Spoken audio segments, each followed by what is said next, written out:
আভ্যন্তরীণ অনেক জটিলতা ছিল, এখন হয়তো জটিলতা অনেকটা কমে আসছে। যে কোনো মুহূর্তে আমরা আশা রাখতেছি যে কোনো মুহূর্তে উনি বাংলাদেশে ল্যান্ড করবেন। আমি ছাত্র জীবন থেকেই রাজনীতি করি। আমি বাংলাদেশ জাতীয়তাবাদী গণতন্ত্র পরিষদের কেন্দ্রীয় কমিটির জয়েন্ট সেক্রেটারি এবং বাংলাদেশ জাতীয়তাবাদী মৎস্যজীবী দলের একজন কর্মী কেন্দ্রীয় কমিটি।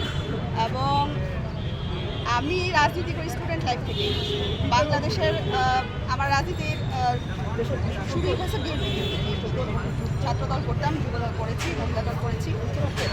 তো আসলে আমরা যারা বিএনপির কর্মী ছিলাম, এখনও আছি, বিএনপিকে ভালোবাসি, শুধু তারাই না, বাংলাদেশের দল মত নির্বিশেষে প্রতিটা মানুষ বেগম জিয়াকে ভালোবাসে। তিনি সকলের ভালোবাসার মধ্যে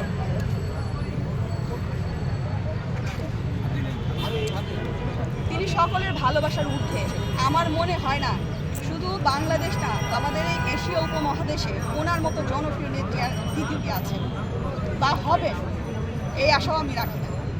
আমরা চাচ্ছি, আমরা প্রতিনিয়ত প্রতিদিনই আল্লাহ পাকের দরবারে ওনার জন্য দোয়া করতেছি, নামাজ পড়তেছে, আমাদের সংগঠনের পক্ষ থেকে কোরআন তেলাওয়াত করানো হচ্ছে, খবর দেওয়া হচ্ছে।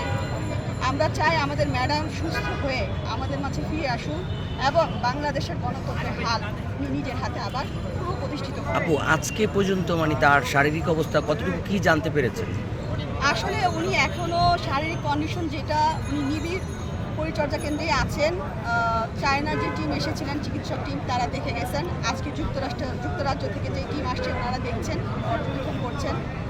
আসলে উনি এখন এমন একটা পজিশনে আছেন যেটা আমাদের সকলের দোয়া, ভালোবাসা এবং আল্লাহ পাকের রহমত ছাড়া কোনো কিছু পসিবল সম্ভব না। ম্যাডাম এই অবস্থার জন্য দায়ী কে আপনার মনে করেন? আমরা কেন, সারা বিশ্বই এখন জানে যে আমাদের ম্যাডামকে এই পর্যায়ে নিয়ে আসছে একমাত্র ফ্যাসিস্ট হাসিনার সরকার। ম্যাডামকে যখন মিথ্যা মামলা দিয়ে, প্ররোচনার মামলা দিয়ে জেলখানে বন্দি করে রাখা হলো, তখন ওনাকে স্লো পয়জন ধীরে ধীরে দিয়ে ওনাকে আজকে এই পর্যায়ে নিয়ে আসছে।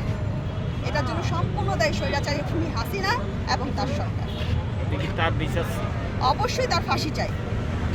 ওকে শুধু ফাঁসি দিলে হবে না, ওকে 1000 বার না 1 কোটি বার ফাঁসি দিলেও ও যে অপরাধ করেছে, বাংলাদেশের জনগণের যে ক্ষতি সে করেছে, গণতন্ত্রের যে ক্ষতি করেছে, আমাদের বাংলাদেশের যে নেক্সট জেনারেশন তাদের যে ক্ষতি করছে, সেই ক্ষতি পূরণ হওয়া সম্ভব না। আপু, আরেকটা বিষয় যেটা হচ্ছে তারেক রহমান সাহেব আভ্যন্তরীণ অনেক জটিলতা ছিল, এখন হয়তো জটিলতা অনেকটা কমে আসছে।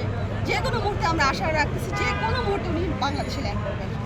কোনো দিন তারিখ এরকম কি আমরা জানতে পারবো? দিন তারিখটা এই মুহূর্তে বলতে পারতেছি না, কারণ এটা দল থেকে এখনো জানানো হয়নি, ক্লিয়ার না। আচ্ছা, ধন্যবাদ। জি, থ্যাংক ইউ।